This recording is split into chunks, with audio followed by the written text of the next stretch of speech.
First, we've got to talk about the piece that shook everybody up, the piece that seemed to take music to a place where no one was prepared for it to go.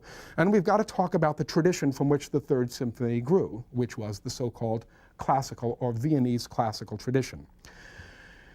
By talking about the Third Symphony and understanding it, we then have to look back and understand what drove Beethoven to write such a watershed work. It really is a very new piece of music, a work lost on Beethoven's contemporaries, lost on the critics, lost on his audience, lost even on his fellow musicians.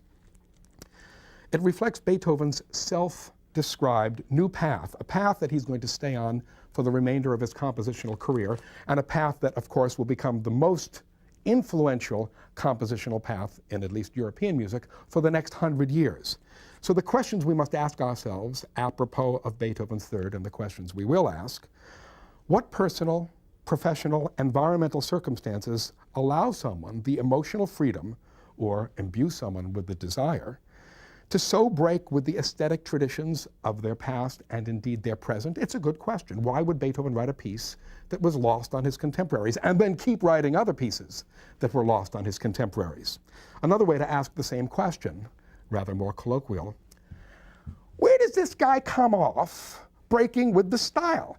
Who does he think he is? Where does he get the temerity to mess with a style that was good enough for Haydn, good enough for Mozart, and all these other neat, fun cats?